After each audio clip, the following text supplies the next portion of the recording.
I'm Mike. I'm Sam. Let's get into it. He's in front. Handoff, Henry. Henry takes it to the outside. Oh, the stiff arm twice on Thomas, and he's out of bounds. First down run for Derrick Henry.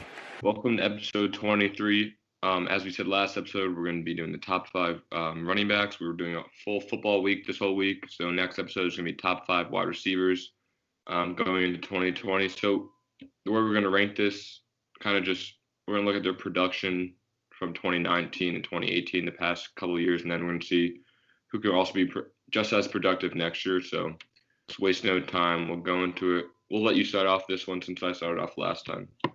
Sure. So my number 5 running back going into the 2020-2021 season is going to be Aaron Jones, the Green Bay Packers running back. Now, Aaron Jones rushed just over 1,000 yards this season, but he did have 16 rushing touchdowns, which was tied for first in the NFL.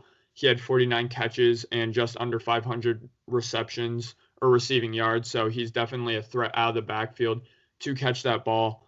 And now he's actually third in NFL history among running backs with just over 200 career rushing attempts in terms of yards per carry. So he averages 5.5 yards per carry. So every single time Aaron Jones touches the ball, it's a productive run. He rarely gets tackled behind the line of scrimmage, and 30% of his carries were for first downs in 2018. So Aaron Jones, in 2018, he was a really good running back, but he really took that step forward in 2019 to be the best player and the MVP of the Green Bay Packers offense, in my opinion.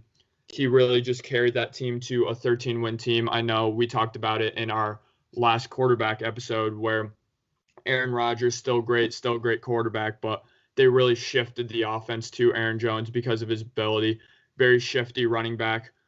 Even though he likes to juke and dance a little bit, he's still that kind of north-south runner where every single carry, even though he knows he can't get 30 yards, he's still going to try to pick up 5. So I think Aaron Jones is just a really valuable running back. I know in Green Bay, they do have 2 other good running backs that they're going to rely on. Even they drafted a running back in the second round, but I still think Aaron Jones is going to have a really, really great effect on the Packers and the NFL in 2020.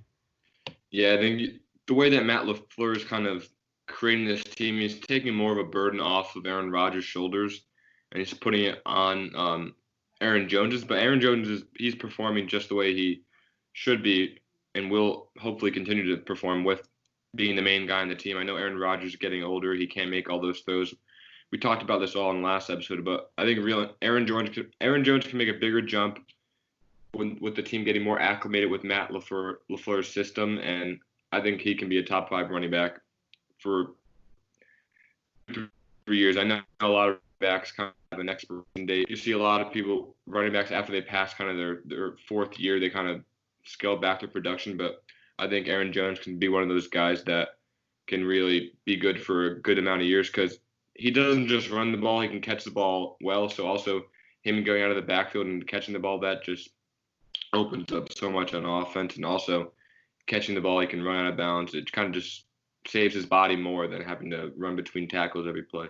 Yeah, certainly. In terms of saving his body, he has had only 3 seasons in the NFL thus far. And I know in 2017 and 2018, he was still a good running back, but he certainly wasn't run into the ground. 2019 was really the first year he was the focal point of the offense. So I only see it going up for Aaron Jones and that Green Bay Packers rushing attempt, because we've really never seen the Packers be a run-oriented team in the last 25 years, as they've had 2 Hall of Fame quarterbacks. So, with that being the first season where they're kind of a defensive-minded, we're going to run the ball and we're still going to have a great quarterback type of team, I think it's only going to go up for Aaron Jones in terms of production. And it's going to be a contract year for Aaron Jones in 2021. Doesn't seem like he's been asking for a new contract just yet. So it seems like he's betting on himself in 2020 to just be a great running back and have an even better season than he did in 2019, 2020.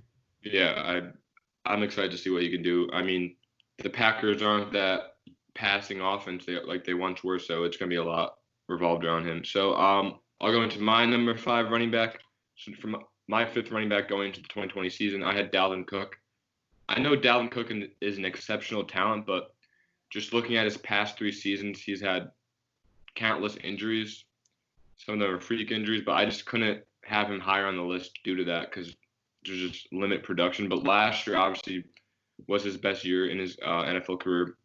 Rushed for 1,335 yards, 13 touchdowns, and he also had 519 receiving yards. And I think this is a very impressive stat to me was he didn't score in only 3 games, so he was a touchdown machine, and he had, I think, 3 multiple touchdown games as well. I know kind of with the Mike Zimmer offense and Kirk Cousins limitations, they kind of limit the amount they throw the ball. So there's a lot of burden on Dalvin Cook's shoulders, like Aaron Jones. I know Mike Zimmer, like Matt LaFleur, kind of likes to build a defense, and he likes to run the ball a lot. So Dalvin Cook, you saw last year, really thrived in this season, and that's why I have him at 5th.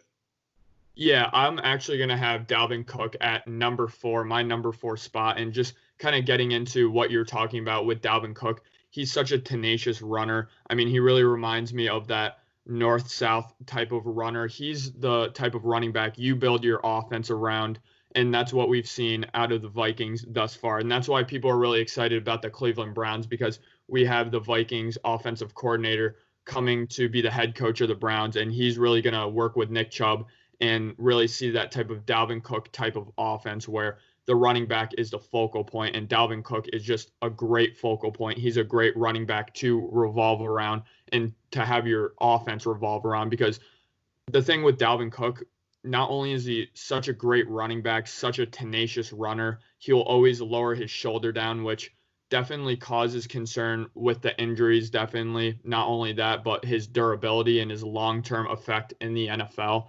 I know Dalvin Cook, just today, news broke out that I don't think he's going to be participating in any more virtual meetings because he's going to try to get a second contract with the Vikings before his first contract ends up passing. And for a running back and for a player who is the best player on your offense and allowed you to go to the divisional round of the playoffs and to be only making, I believe, $1.5 million, I mean, that's absolutely robbery. So good for Dalvin Cook trying to get a second contract. And I think a lot of running backs don't really have too much leverage in terms of trying to get that second contract. But I think Dalvin Cook is one of those rare examples where I think he does have a bit more leverage now. I know, again, he has had that injury history, but I mean, without Dalvin Cook in that Vikings offense last year, they're winning 7 games, 8 games. They're not making it to the playoffs, most certainly. And in a division with some really tough defenses, like we got into, the Bears, great defense, Packers, very good defense as well, and the Lions also have a pretty schematically sound defense, not the best personnel, but I mean, again, in a division with great defenses, Dalvin Cook is still able to shred them game in and game out.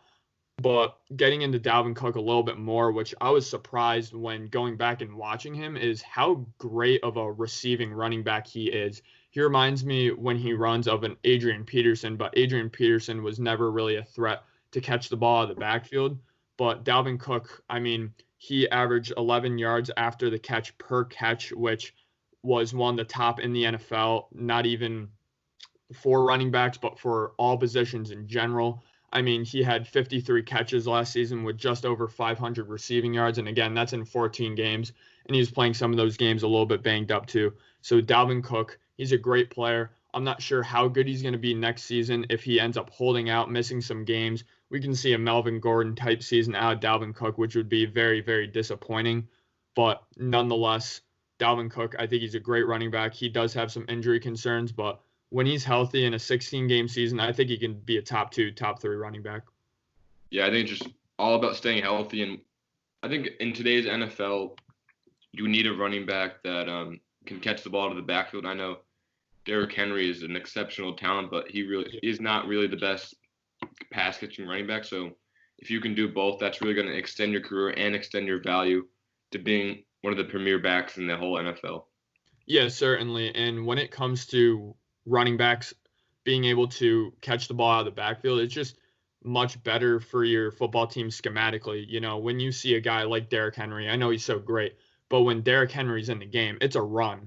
There's no really threat to him going out of the backfield and catching the ball. But when you have somebody like Dalvin Cook, you have no idea if it's a run, pass. They run so many play action passes with Dalvin Cook. It's just the element of surprise with these running backs that can also catch is just great. And that even adds value to guys like Aaron Jones and Dalvin Cook that we've gotten into so far. Yeah, so moving into my number 4, I had Ezekiel Elliott. I really like Zeke, obviously Ohio State, but I think he's just a great football player. The knock on him is he's kind of scaled back his production a little bit from obviously his rookie year. He was an All-Pro, and that's pretty astounding as a rookie. But last year he rushed for 1,357 yards. In 2018 he rushed for 1,434. So you see a scale back from one year to the next. Rushed for 12 touchdowns in 2019, had 420 receiving yards in 2019. He had the fourth most rushing yards in the league. Obviously, a big part of the Dallas Cowboys offense is Ezekiel Elliott. I know that a lot of the plays run through him because Dak is a great player, but he's kind of a glorified game manager a lot of the time. And I think having Zeke, you can kind of a read option because Dak can run as well. So it kind of opens up so much with having Ezekiel Elliott. I just think he's a little bit better than someone like Dalvin Cook because he's just bigger and stronger. That's why I'm happy for. Yeah, certainly. It's hard to argue against Ezekiel Elliott. I actually left him off my top 5. I'd probably have him around the 6 or 7 spot. I think he's kind of neck and neck with a type of Nick Chubb type running back. But getting into Ezekiel Elliott, his first season, he had 1,600 yards. Second season, I know he held out, only played 10 games. But, he's played 15 games, 10 games, 15, 16 games. So, not only has Ezekiel Elliott put the production on to the football field, but he's really been a very durable running back. But the reason I did leave out Ezekiel Elliott, even though he is certainly a top 5 statistical running back in the NFL, is just because of his big playability. His longest run last year was 33 yards. And the concern with Ezekiel Elliott is that he really lost that game-breaking, once he gets past the linebackers and he has all the safeties behind him, he really lost that first step that he had his first season and that he had at Ohio State. I know there's a great game his rookie year against the Steelers where it was, I believe, 4th and 1, 3rd and 1. 11 men on the line of scrimmage. Ezekiel Elliott busted through, and he ran for a 60-yard touchdown because he just had that game-breaking speed once he got to the second level. And that's just something I haven't seen from Ezekiel Elliott since his rookie season, which is very concerning to me. I know the Dallas Cowboys offense can definitely, not only do they have a great offensive line, I don't really like that argument against running backs, but Ezekiel Elliott, there's so many weapons around him to the point where even though he is the focal point of that Dallas Cowboys offense, even though the offense does run through him, there's so many weapons to the point where, the defense, it's impossible for them to be honed in on Ezekiel Elliott every single play, unlike a guy like Aaron Jones, where the Packers really only have one weapon outside of an Aaron Jones, and that's blanking on his name at the moment, but Davante Adams. And even Davante Adams was hurt for a good portion of the 2019-2020 season. So I just think Ezekiel Elliott, certainly a great running back, but I think he's lost a bit of a step, and maybe I'm biased because of his huge contract and left kind of a sour taste in my mouth, and I know a lot of others, because I don't think he's lived up to his contract so far. But Ezekiel Elliott, again, he's a running back, a great blocker, great out of the backfield, catching the ball as well. So Ezekiel Elliott, really good player, but he's seen a dip in his yards per attempt, and just I think he lacks that game-breaking speed that you need as a running back in the NFL today, but still a great player. Yeah, I think he did definitely lose a step, but just being his size, kind of just being more of a bruiser rather than a speed running back, I think you can kind of trade one for the other. And also just looking at, he was second in the NFL for all-purpose yards in 2019, so that just shows how great he is about doing both. Yeah, I certainly thought that he should have had that Rookie of the Year when Dak Prescott won it over him. He's certainly been so valuable, and without Ezekiel Elliott, I don't think Dak Prescott would even be able to make the argument to get paid 30, 35, 45 million dollars a year. I think Ezekiel Elliott is certainly vital to that Dallas Cowboys offense, and that's why he got paid as such. Yeah. So getting into my number 3 running back heading into the 2020 season, I'm going to have Saquon Barkley. Now, Saquon Barkley, he only played 13 games last season, so he missed 3 games, but I mean, he played a lot of the games with a high ankle sprain, even in the games he did appear in. Seemed like he was shaked up all of last season. I think Saquon Barkley has the potential to be the best running back in the league. I know a lot of people argued after his first season he was better than Zeke in that he was the best running back in the league. I know he took a bit of a step back last year. He just had over 1,000 rushing yards, only had 6 rushing touchdowns, and just under 500 reception yards. But Saquon Barkley, the knock on him that I have, and I saw Saquon Barkley live last year. I went to a game at MetLife, and it was really disappointing to see that Saquon Barkley, unlike I think most running backs on my list, certainly Dalvin Cook and Aaron Jones and Ezekiel Elliott, is that he's a bit of a east-west runner. And what I mean by that is he's going to try to juke before the line of scrimmage more than other running backs. He's going to try to get that 50-yard rush instead of that 5-yard rush. And too many times last season, and even in his rookie year, and even at Penn State, I saw Saquon Barkley on 3rd and 2s try to get 50 yards instead of trying to get 2 yards, and it ended up with him just getting tackled behind the backfield. I see Saquon Barkley. Now I know that Giants offensive line isn't the best, but too many times I saw an open hole and Saquon Barkley try to dance around and try to get more yards than was really there. So that's definitely my knock on Saquon Barkley. Getting into the game I went to a little bit, I went to the Cardinals-Giants game, and in a game where both teams had horrible rushing defenses. I mean, I believe they're 27th and 28th in rush defense at the time where they played. It was a game where it was absolutely pouring out. Daniel Jones and Kyler Murray really couldn't get anything done. So it was really a run-oriented game. And to see Saquon Barkley get absolutely just destroyed and outplayed by a backup running back, Chase Edmonds, who had over 100 rushing yards, 3 touchdowns, where Saquon Barkley, I think, had under 100 rushing yards. He did have 1 touchdown, but I know, again, this is kind of a common theme with Saquon. The chunk of his yards per game are usually on 1 or 2 runs. So he had a 40-yard run that game. So many times in that game, I saw him get tackled behind the backfield simply because he was dancing. There was yards to get. There was 3-4 yards, but Saquon Barkley, his yards per attempt coming out of college was definitely a red flag for me. And we've seen that in the NFL. As great as a guy like Barry Sanders is, and as great as a guy like Saquon Barkley is, a lot of people view those 2 guys in the 90s and obviously now respectively to be the 2 best running backs in the game to a lot of people. My knock on them is that I don't really think they have a great effect on wins and losses, because when it's 3rd and 2, 3rd and 3, they try to dance around and get that big play, and a lot of their yards do come off of big chunk plays. So that's my one knock on Saquon Barkley. Yeah, so going into my number 3, I also had Saquon Barkley. I think it's trending that we're gonna have the same top 3. Yep. But I had Saquon Barkley at number 3. I think the reason I'll kind of go into his positives before I go into his negatives, like that you allude to. But I mean, like a lot of the running backs we've talked about, he can do both. He can catch the ball and run the ball. I mean, obviously 2018 when he was Rookie of the Year, he ran for 1,307 yards, caught 721 receiving yards and 11 touchdowns. So you just saw how good he was his rookie year. He was a Rookie of the Year, obviously, but we saw a bit of a slump, a sophomore slump his second year. He was hurt a lot. He only rushed for a little over 1,000 yards, which is kind of concerning.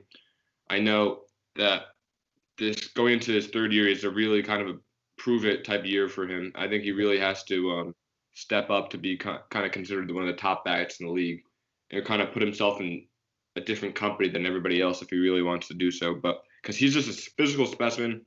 We talked about how Zeke is kind of a bruiser, but Saquon is just as big, and then he's just as fast as someone like Christian McCaffrey, who we're going to talk about earlier. Like he just has all those skills that make the perfect archetype for a running back. But then going into going into kind of the negatives about him, he does dance a lot, and it kind of hurts him. I know at college he can dance a lot because he's just so much better than all the other athletes on the field. But when you're talking about defensive ends that can run just as fast as you or one notch below you, it's not going to work as well. So that's where he really needs to kind of become a bruiser, get those, like you said, 2-3 yards for a carry and get a first down rather than having to aiming for the fences every time like he usually does. But I just think his size, his speed, his ability to catch the ball, run the ball, just being an athletic freak like he is, that's why I have him at number 3. Yeah, no, you're absolutely right. You hit it over the head. Saquon Barkley has the elusiveness of Alvin Kamara. He has the receiving and just overall skill of a guy like Christian McCaffrey, and he has the power and just hesitation like a guy like Derrick Henry. I mean, he is the most skilled and most well-rounded running back in the NFL, just in terms of pure skill. I think what holds him back is kind of his mentality as a running back. And I think he's a guy where once you get into playoff football, and I'll get into it with the next guy, you really do need that guy who doesn't care about the big play. He just wants to lower his shoulder and get some yards. And that's why we see so many great teams don't have that number one running back. They have that running back by committee. They have a guy who could lower their shoulder and get yards, but then they have that elusive guy. So that's where I see Saquon Barkley a couple years down the road. He's going to get a huge contract, and that's where I'm going to kind of fight back and push back on it and just kind of question whether it's really worth it to give Saquon Barkley this huge contract. But again, I mean, he's a quarterback's best friend. He's a guy where you have a young quarterback in Daniel Jones.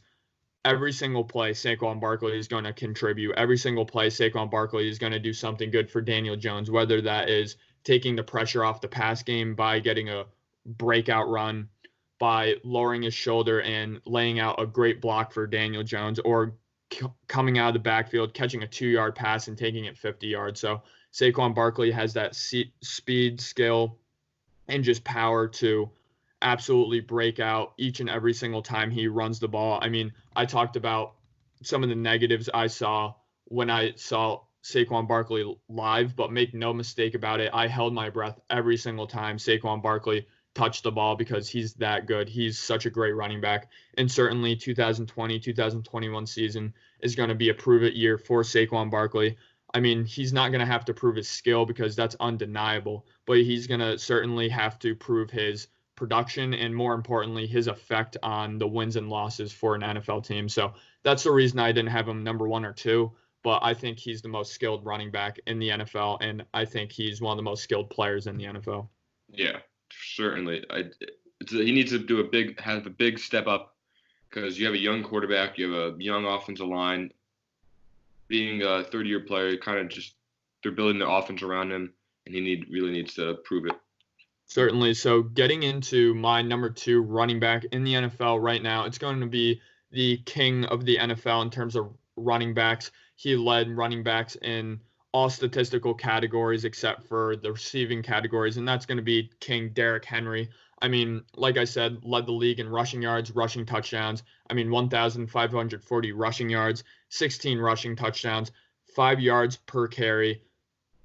That's where he separates himself with some of the guys like Saquon Barkley, his yards per carry. No matter what, it can look like he's going to get -2 yards and he ends up getting 4 yards just because of how powerful he is. No one man in the NFL could bring him down because he's either faster than a really powerful defender or he's more powerful than a more agile defender.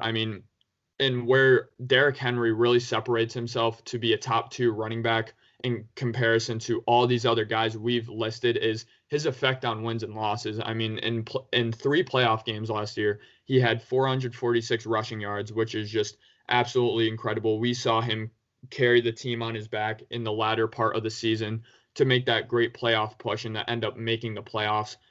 Faced the Patriots, absolutely shredded that Patriots defense where Bill Belichick is by far the best schematically defensive-minded coach in the NFL and arguably that we've ever seen. We just saw that no matter what scheme it was, the Patriots simply just didn't have the personnel to stop Derrick Henry. Then we saw the second playoff game where another case where you're facing the Baltimore Ravens, you're facing the number 1 seed in the AFC, you're facing a team that not only has a great defensive personnel, not only a great culture, but just great defensive schemes. I mean, really great defensive players on that Baltimore Ravens team, and we saw he was by far the best player on either sides of the ball for either team. I mean, he even had a passing touchdown in that game. I mean, he was just a beast, and he really stood out when he was stiff arming guys like Earl Thomas. I mean, he's 6'3". He's an absolute monster. I mean, I alluded to last video that Lamar Jackson's the hardest player to tackle beyond the line of scrimmage in the NFL. I think Derrick Henry in that is 1B. I think he's one of the hardest, and you can even make the argument that he is the hardest player to tackle in the NFL. So he's just a great player. Yep. I also had King Derrick at my number 2 spot. I mean, obviously 2019, he was the rushing king, 1,540 yards.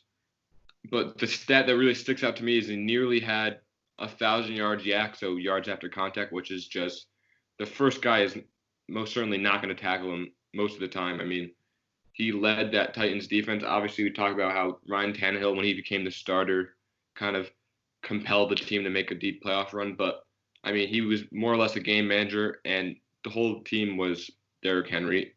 Just looking at the last 3 games of of last year's season, counting the playoffs, I mean, 211 yards versus the Texans in Week 17, which was a must-win game. He had 182 yards against the Pats, 195 yards, and he threw a touchdown against the Ravens. So he's just doing it everything. He's their whole offense, heart and soul. He's someone who's bigger than freaking Von Miller running the ball, and you're not going to be able to tackle him. He is huge. I mean, just an athletic freak. No, I mean, if you want to have a great laugh and also be amazed, look up Derrick Henry high school highlights. Look up Derrick Henry Alabama highlights. I mean, he's a man among boys. And the thing with Derrick Henry that amazes me so much, I think it was a Thursday night football game in 2018. He had a 90-yard or an 80-yard run. And, I mean, it seems like it was a 40-yard run just because of how long his strides were. I mean, he gets to that end zone so quickly. And once he gets to the second level, he's actually much, much faster than people give him credit for. I know coming out of the draft, he had, a 4.5 40, and I mean, that's absolutely incredible for a guy that is 6'3", and that's going to run over every single player he comes into contact with. Derrick Henry, I mean, we've never seen an NFL running back, in my opinion, in the history of the game, who is this big in stature, who is this intimidating, and who's also this fast, because usually guys like this, I mean, they're Jerome Bettis, they're heavyweight guys who are going to lower their shoulder and be as bruising as Derrick Henry, but I mean, their best run of the season is going to be 25 yards, 30 yards at best. But Derrick Henry, I mean, not only could he lower his shoulder, he can get 5 yards per carry, which he did in 2019, and he's done throughout his career.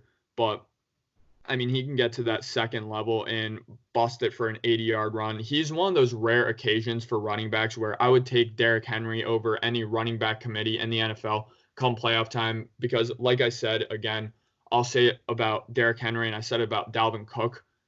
They're those rare running backs where come playoff time, it's really helpful to have that running back by committee, but Derrick Henry is able to carry an offense on his back like we saw. I mean, the Tennessee Titans aren't in the AFC Championship game without Derrick Henry. Yeah, the only knock on him is he's not the best pass-catching running back, but when you have that amount of production, I would trade it off in a heartbeat, because he's, like we said, he's the heart and soul of the Titans in their playoff run last year. Yeah, certainly. He's never been the best guy coming out of the backfield to catch the ball, but, I mean, he's really never been asked to do that. I'm sure he doesn't have the greatest hands in the world, but I mean, he certainly has never had, and I don't think ever will have, a fumbling problem. Again, like a guy like Adrian Peterson, as great as he was, always had a fumbling problem. Derrick Henry's not that guy. He's going to hold on to the football. He's going to lower his shoulder. And, I mean, it's incredible to see Derrick Henry, again, just his speed, watching his highlights again, watching his tape, and just seeing how fast he is just so incredible. And, I mean, those long strides make him almost impossible to take down. And he even seems faster than some guys that have 4.3 speed just because of how long his strides are. Yeah, certainly.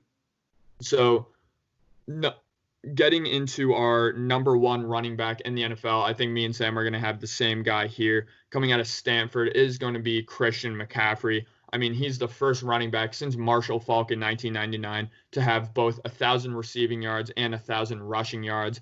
I mean, the knock on Christian McCaffrey coming out of Stanford is that, I mean, he's great against college competition, but how fast, how strong, how elusive is he going to be in the NFL against NFL talent? I mean, he's proven to be even better, in my opinion, in the NFL last season than he even was at Stanford, which is saying a lot because I think he's one of the best college running backs in the last 10 years.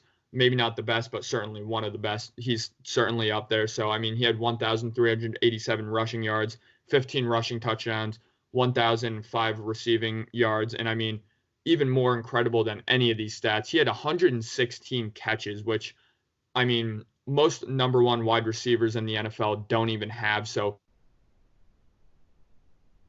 entire Panther offense, he's going to come in like Teddy Bridgewater, who's a game manager. I mean, he's the perfect complement to Teddy Bridgewater with that Panthers offense. He's going to go in, he's going to be able to be the best player on that offense, one of the best players in the league with the ball in his hands. I mean, and he's a guy where he's small in stature, but I mean, just his mental toughness and his might is just superseding over any of his talent, which is out of this world as well. I mean, he's a guy where he's certainly more of an East Coast runner than North and South. He's not really going to lower his shoulder and try to get yards on a HB dive. I mean, he's not that type of running back, but he's still, when he needs to, he's going to try to pick up that first down no matter what. He's a guy where he has so much fight in him. When there's nothing going in the play, he's still going to try to get that first yard or that first down. He's still going to get that extra inch. That's why Christian McCaffrey is so great. He's another running back where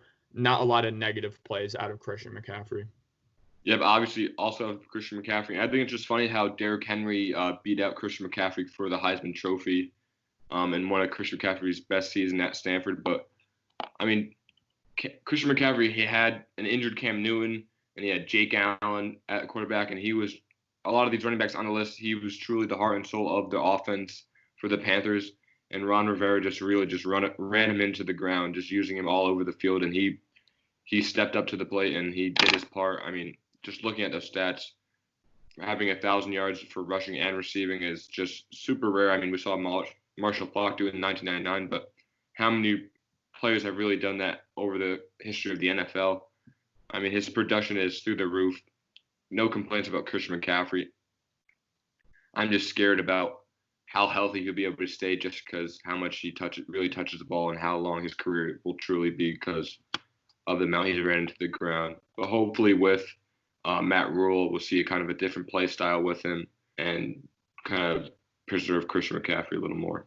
Yeah, certainly. I mean, Christian McCaffrey, another guy who's played 3 years in the NFL. He's a guy where he didn't have too much production, too much carries, and too much catches in his first 2 seasons to really warrant that he's going to slow down in the next 2 seasons, I think. I mean, obviously last season he had a scary amount of touches, and I mean, you don't want any player on your football team to touch the ball that much. I know he's so great, and it's so hard to hesitate from giving Christian McCaffrey the ball every single down, every single time you have the ball on offense, but to preserve his career and for the betterment of your football team, you don't want to give a guy that many carries and that many catches out of the backfield. I mean, he's going to be a safety blanket for any quarterback that touches the field for the Carolina Panthers, whether that's Teddy Bridgewater, whether that is PJ Walker. I mean, he's going to be a absolutely great running back. And the thing with Christian McCaffrey, where I think he's so rare,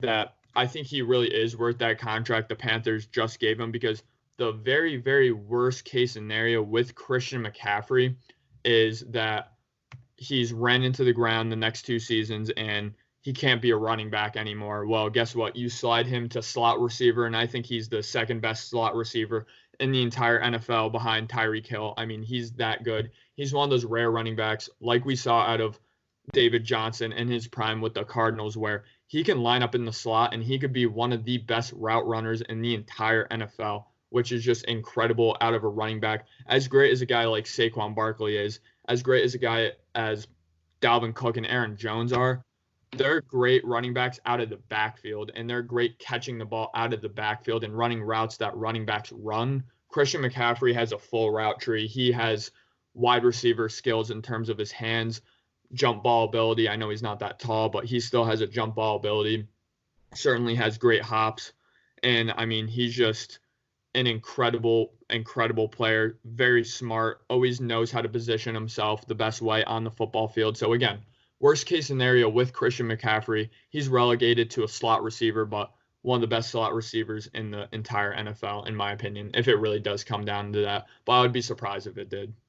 Yeah, and also Christian McCaffrey did a great job at kind of in college. He was a smaller guy, but also when once he went to the NFL, he put on a lot of muscle and a lot of mass to make him a bigger guy and kind of be more sustainable and not have, if he had a smaller physique, he would get injured a lot more. And I think him putting on weight kind of helped him stay healthy. Yeah, he's one of those guys where, again, last episode when we were getting into the quarterbacks, we got into Lamar Jackson where he runs the ball so much, but when I watch Lamar Jackson play, I never see him really take scary hits, like these huge hits to the point where I'm like, wow, he cannot take a lot of these. I mean, we've seen it out of quarterbacks like Cam Newton, like RG3. Their careers kind of getting decimated because of their inability to avoid the big hit. Even Carson Wentz, who I had as a top 5 quarterback. And I mean, I even see guys like Dalvin Cook, Saquon Barkley, even Derrick Henry take these huge bruising hits where kind of suggests to me their play style isn't sustainable for 5-10 years. With Christian McCaffrey, I'm really yet to see him take these huge laid out hits because of how elusive he is, how shifty he is, really good at getting out of bounds when he needs to. So Christian McCaffrey, I mean, he's a very smart guy. I think he's not only looking to be a great running back now, but I think he's a guy that does want to play 10 years in the NFL at least, because just how he plays, again, avoiding those big hits, which is just huge, especially for a running back who, I mean, no matter what you do on the field, you're either running a route and you're probably going to catch the ball if you are Christian McCaffrey, again, 116 carries.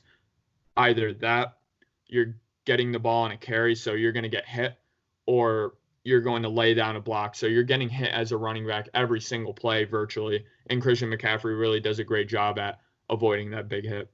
Yeah, definitely. So let's just roll through our top 5 real quick. I'll go first. So number 1, Christian McCaffrey.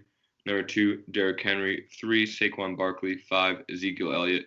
Or 4, Ezekiel Elliott. 5, Dalvin Cook. Yeah, so number 1, Christian McCaffrey. Number 2, Derrick Henry. Number 3, Saquon Barkley. Number 4, Dalvin Cook. And number 5, Aaron Jones. And guys like Nick Chubb and Ezekiel Elliott just missing my list here. Yeah, honorable mention also Nick Chubb. He can crack this next year, honestly.